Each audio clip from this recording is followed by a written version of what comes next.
Hello everybody, my name is Kara, and today I'm here with a book chat or discussion video about recommending books that are really close to our heart, and how that's not always something I do.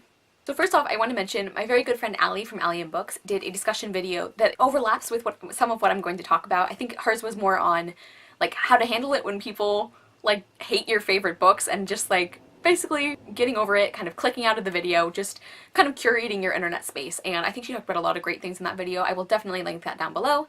And now let's get into my discussion. So I've recently come to realize, like through doing BookTube, that there are a few books that I never recommend to people in real life or online. And not because I don't like them, but because I love them so much and so deeply and so personally that I have a hard time like taking the chance that somebody won't like them.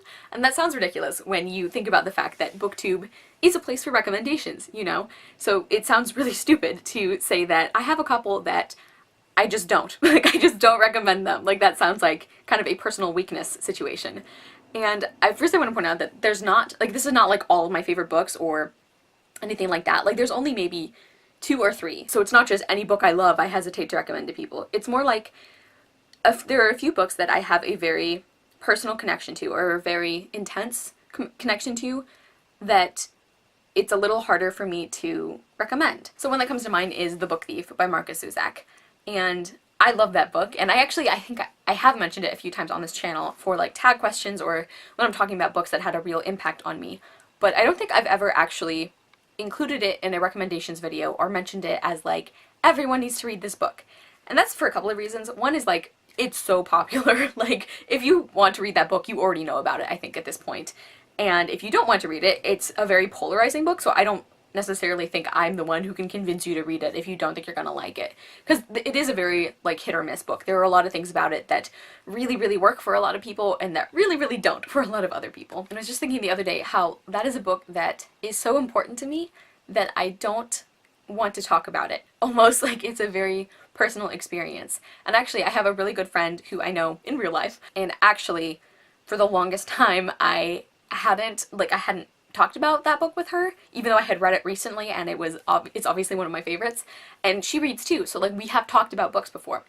But it was a huge deal, or at least to me it was a big step in our friendship, when I gave her the book for Christmas one year, because that was me like recognizing, like, I think we know each other well enough for me to like take this step in our friendship. But like I said, it's not like every book I love, or even every book I gave 5 stars to, or every book I would call a favorite. The number of books that I feel uncomfortable recommending because they mean a lot to me is not even close to the number of books I love. Actually, I remember a few years ago when I read The Night Circus by Erin Morgenstern, which is another very hyped, very polarizing book. I really enjoyed it. I think I gave it 4 stars or 4.5 stars, but I had some issues with it, and I hadn't seen a lot of people talk about the specific things I didn't like on BookTube. So I went on Goodreads and I just like read a bunch of 1-star reviews to kind of like vindicate my feelings about some of the things I didn't like about that book. And it was so much fun. And like, clearly I don't have a problem hearing negative opinions of books I like. Like, I do that all the time. It's not like I skip every review that disagrees with me. I don't do that. I don't think many of us do that. So I just think it's really odd that I have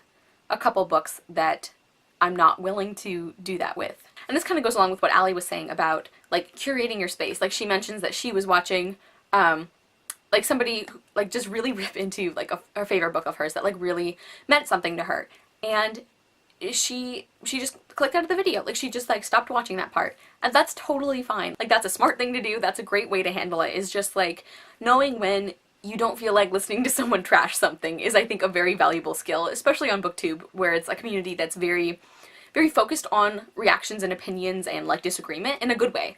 But there's definitely a lot of conflicting opinions here, and I think that is kind of a self-care skill that is really important. So here's the reason that I kind of bring all of this up. I was thinking about, like, is this dishonest of me to not want to talk about some of these? Because, you know, BookTube, like, we are about recommending books and everything, but I think after kind of like thinking about all the times this has happened to me, I think there is still like a private aspect of our reading that, you know, and different people handle that differently. When it comes down to it, like, it's your channel, it's your space, like, you kind of get to decide the rules, and as long as people watching you understand them, like, it's fine. So going back to The Book Thief, I think the reason that I don't recommend that one is because it's not just a book I love, it's a book that I think represents me. as a person in a lot of ways. And not like in the main characters or in their experiences, but just for some reason that's one of the books that it's like if I wanted somebody to understand me, like what I love and what is important to me, or even like aspects of my personality, I would give them that book.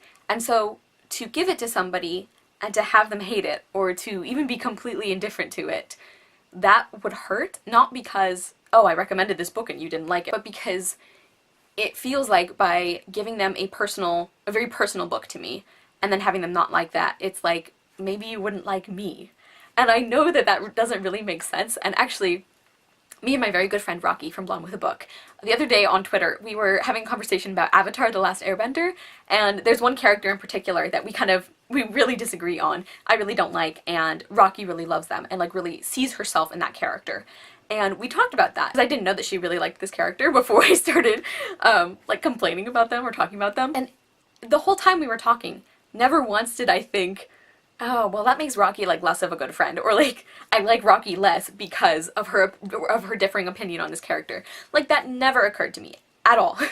So I don't understand why I think other people are going to react like that. So it's kind of weird that even having experiences like that, I still feel the need to kind of close off part of my heart, I don't know, like the way I feel about certain books, for fear that people are going to not like me as much. But I also want to talk about, like, I've seen a lot of, I don't know, like, discussion from people in, like, the book community and everything about, like, not taking things personally.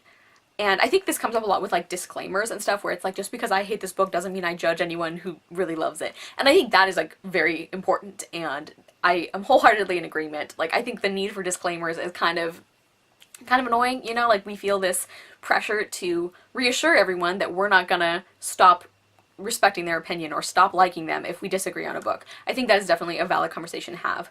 But I do kind of disagree with the part that's like, books are not personal, I guess, is the part that I have an issue with. Because books are personal things. Like, part of the reason that we all, I think, that we love reading so much and that we exchange recommendations and that we talk about books is the fact that reading is a very personal experience with certain books, like not with everything. So to say that reading like is not personal and that the reason, like the way to get past like all this disagreement is just to not take books personally, I think that's a little bit disingenuous, because we do take reading personally, and I think that's one of the reasons that it's a very meaningful hobby for us, you know, is because they do have a way, like books do have a way of telling stories that are really emotional or that we really connect with. Maybe seeing somebody's experience that we identify with, or maybe seeing somebody completely different from us who we still like have this really deep connection with. So like, I guess to me, reading is personal, so the way to get past these disagreements is not to deny that. So let me see if I can sum up all of this rambling. I guess what it comes down to is I think for a part of reading to be a very personal experience, I think that's okay. And I think that we should be allowed to keep some of our reading experience kind of close to us, and like we shouldn't feel obligated to talk about every book that's important to us if we're not comfortable doing that. I think that when we do have like a public reviewing persona, whether that's on BookTube or BookTwitter or whatever platform, I think that we can sometimes, at least in my experience, talk ourselves into feeling like all of our reading and all of our reviewing has to be very public, and like we have this obligation to be like 100% forthright about what we feel about a book. And I think that we definitely have a responsibility to review things honestly, but that's kind of like the rest of it is sort of up to us. About like, I think every once in a while, if you come across a book where it's like, I really love this and it means a lot to me, and I don't think I want to sit here and listen to a 25-minute rant video about how much this person hated this book, I think we should not feel obligated to watch that, and I think that we shouldn't even feel obligated to recommend that book to people if we think that it might hurt us to do so. Hopefully that made sense. I decided to do an experiment and to do this discussion video without my bullet point list of notes that I usually work from, so this might have been a hot mess, and I'm sorry.